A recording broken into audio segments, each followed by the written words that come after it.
Hello, hello, Foxtrot 4 Hotel Whisky Novembre, F4 HWN, j'espère que vous allez bien et je vous retrouve pour une petite vidéo de présentation de la version 1.9.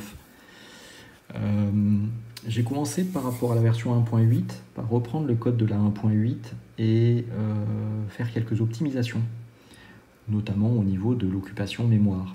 Et ça a été assez positif puisque ça m'a permis de récupérer un peu plus de 200 octets. 212 pour être précis.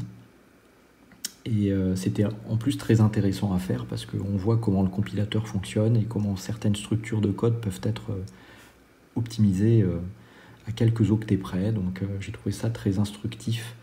Enfin, c'est pas la première fois que je fais ce genre de choses, mais là sur ce firmware, c'était assez intéressant.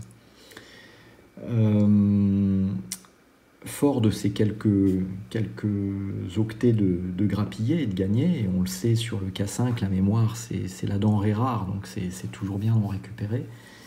Je me suis plongé également sur un problème qui pouvait éventuellement concerner la gestion de l'alerte de fin de transmission lorsqu'on l'utilise de concert avec un PTT géré en mode one push.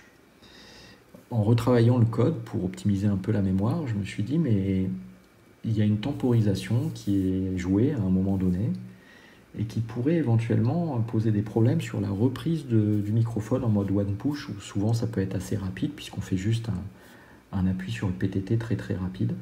Et il y avait une temporisation qui durait entre 200 et 300 millisecondes qui, en théorie, aurait pu empêcher de reprendre le micro. Alors moi, j'étais pas confronté à ça, donc ça m'a surpris quand j'ai regardé le code parce que je me suis dit c'est bizarre, j'ai pas reçu de commentaires ou de mails là-dessus, mais en théorie, il doit y avoir un moyen de ne pas pouvoir passer en émission. Et c'était amusant parce qu'en voyant le code comme ça, je me suis dit bah, il faut que je tente. Et effectivement, alors il a fallu que je m'y reprenne 3, 4, 5, 10 fois pour y arriver, mais je suis tombé dans une situation où avec l'alerte de fin de transmission et une gestion du PTT en mode one push, et ben, je n'ai pas pu repasser en émission. Il a fallu que je m'y reprenne à 2 fois. Alors je ne sais pas si vous aviez été confronté à ce problème, mais ce problème a été corrigé. Donc logiquement, il ne devrait plus se passer dorénavant. Au passage, j'ai d'ailleurs limité l'alerte end of transmission à 4 secondes plutôt que 5. Parce que je me suis dit qu'après tout, 4 secondes, le temps ensuite action-réaction de réappuyer sur le PTT pour passer en émission, ça faisait à peu près 5 secondes de délai, ce qui est tout à fait bien et respectueux des bonnes pratiques. En complément, j'ai essayé d'améliorer les choses sur ce que j'appelle la baseline. Vous voyez, c'est cette ligne qui se trouve sous la QRG, où vous avez les informations, est-ce que vous êtes en mode narrow, est-ce que vous avez un CTCSS, est-ce que vous avez un shift, etc., etc. Alors la première chose, c'est que lorsque vous êtes en mode low, j'ai rajouté un chiffre par derrière qui vous indique en quelle puissance low vous êtes. Alors il faut faire le calcul dans votre tête, hein, mais en gros là, je sais qu'en étant avec un L3, je suis à 250 mW. L1 c'est inférieur à 20 mW, L2 125, L3 250, L4 500 et L5 1 W. Donc on peut le vérifier, hein, là je suis donc à 250, et si je vais donc cette low, il est là, voilà, j'étais à 250, si je passe à 500 par exemple, je vais passer à L4. Voilà, donc ça déjà, je trouve que c'est intéressant puisqu'on a plusieurs puissances low avec mon firmware, au moins maintenant c'est précisé. En complément, je me suis dit, elle est quand même assez chargée cette ligne, mais ça serait peut-être sympa de jouer avec la petite police qu'il y a dans l'analyseur de spectre. Pour ceux qui l'utilisent, on l'active par la touche fonction 5. C'est une police qui est plus petite, et du coup je pourrais afficher plus d'informations sans pour autant surcharger cette zone. Et donc c'est ce que j'ai fait. J'ai rajouté une nouvelle option de menu qui s'appelle Set GUI. Là j'étais en mode classique, et vous pouvez passer en mode tiny maintenant. Et voilà, donc vous avez du coup des informations qui sont un peu plus riches. Par exemple, au lieu d'avoir N, vous allez avoir Naro, qui va être écrit en toutes lettres. Je vais changer de VFO. Voilà. Et je vais passer sur... voilà. Donc là, par exemple, sur le ZPQ, vous voyez, il y a donc le CTCSS, je suis en low 4, c'est-à-dire 500 mW. J'ai un shift, je suis en Naro, le Squall GA4. Et je trouve que ça rend plutôt pas mal, même si c'est écrit tout petit, hein, bien évidemment. Alors bien évidemment, cet affichage ne concerne pas le mode main only, puisque l'idée est d'avoir des polices plus grandes. Donc cette petite police va être juste utilisée sur les écrans en mode WFO.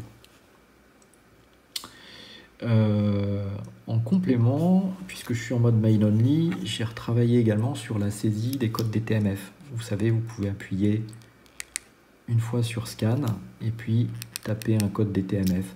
Sur les versions d'avant, vous aviez juste la ligne de saisie et toutes les informations ici avaient disparu. Maintenant, elles sont bien là. Et puis, vous pouvez jouer votre code DTMF comme ça ensuite en appuyant sur le PTT. Toujours en mode main only. Et là, je remercie Boris, qui se reconnaîtra, qui m'a envoyé un mail là-dessus. J'ai fixé également un problème au niveau de la fonctionnalité Scan Range. Alors, je vais vous montrer comment on fait. Donc là, vous voyez, je me mets en mode VFO. Voilà, je me remets sur le VFO. Zut, c'est pas ça que je voulais faire. Voilà, je me mets sur le VFOA. Donc là, vous voyez, je suis en WFO. Enfin, pseudo WFO, j'ai une QRG en haut, une QRG en bas. Je me remets en mode main only. Voilà, donc j'ai plus qu'une seule QRG, c'est normal. Et là, l'idée, c'est que si vous appuyez longtemps sur la touche 5, vous allez avoir le scan range qui va s'afficher. Vous retrouvez la QRG qui était en VFOA, la QRG qui est en VFOB. Et ensuite, si vous appuyez longtemps sur le bouton scan, eh bien vous allez scanner cette plage de fréquence et bien sûr le poste s'arrêtera si jamais il y a un signal qui est détecté. Et Boris en fait m'a envoyé gentiment un message en me disant c'est bizarre, ça marche pas en mode main only. Et oui, il a raison. En fait, j'avais jamais joué avec cette fonctionnalité, donc je m'en étais pas du tout préoccupé. Comme quoi ce poste, une fois de plus, fait beaucoup trop de choses. Donc du coup, j'ai fait en sorte que le scan range fonctionne également en mode main only. Bien sûr, il marche également en mode WFO, il n'y a pas de souci. Voilà les amis, je pense que j'ai à peu près fait le tour, donc on résume. Un peu de refactoring sur la partie, sur la gestion de la fonctionnalité End of Transmission. Qui donc a été un peu amélioré. L'ajout du niveau quand vous êtes en mode low, la proposition de nouvelle présentation de la baseline sous la QRG avec l'utilisation d'une fonte un peu plus petite mais plus détaillée. L'amélioration donc de la saisie des codes DTMF en main only et la prise en compte de la fonctionnalité scan range. Voilà, je pense que j'ai fait à peu près le tour et puis un peu de refactoring et d'optimisation en termes d'occupation mémoire. Voilà, alors ça devient quand même tendu sur la partie mémoire, je ne vous le cache pas, ça sera difficile d'aller beaucoup plus loin, mais sait-on jamais. De toute façon, je pense que là le firmware commence quand même à être...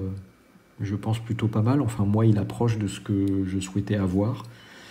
Vous me direz dans les commentaires s'il en est de même de votre côté.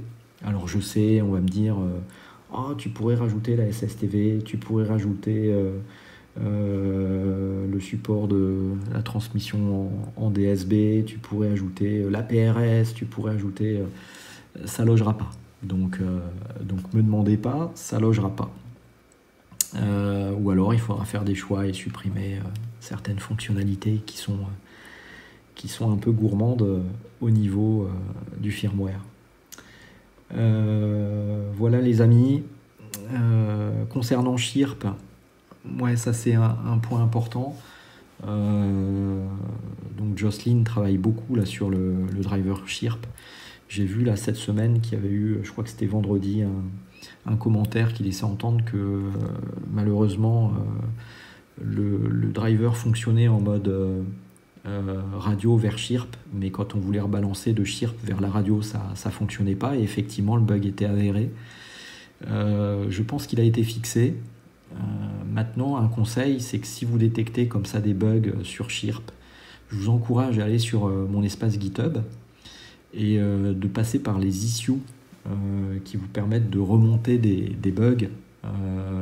Ça nous facilitera la tâche à Jocelyn et à moi-même pour pouvoir intervenir rapidement et corriger quand il y a un problème. C'est très compliqué de tout tester, de faire en sorte que ça fonctionne partout. En plus, il peut y avoir des différences entre les environnements Windows ou Mac. Donc que ce soit les tests sur Chirp ou les tests sur le K5, inévitablement on laisse passer des choses. C'est comme ça. Voilà. Ensuite, c'est gratuit. Et puis, je rappelle qu'on est radio amateur, et dans radio amateur, il y a amateur. donc voilà, soyez indulgents et au contraire, utilisez les bons outils. Encore une fois, les issues sur GitHub sont faits pour ça, et ça permettra d'être beaucoup plus réactif plutôt qu'à aller rechercher un commentaire. Bon, j'essaye de tous les lire, de répondre à tout le monde, mais ça prend quand même pas mal de temps. En parallèle, je reçois beaucoup de mails aussi, et donc j'essaye de faire au mieux, mais parfois je manque un peu de temps. Voilà. Bah écoutez, comme d'habitude, vous avez toutes les informations dans la description. Si vous avez des questions, des remarques ou des insultes, vous avez les commentaires en dessous. Et écoutez, à très bientôt. Portez-vous bien, amusez-vous, faites des trucs, bricolez. Et bon début de semaine à celles et ceux qui sont QRM Pro. Et à plus tard, soit sur la chaîne YouTube, soit sur l'air pour celles et ceux que j'aurai la chance de croiser. Ciao, bye bye, 4HWN en QRT. Ciao.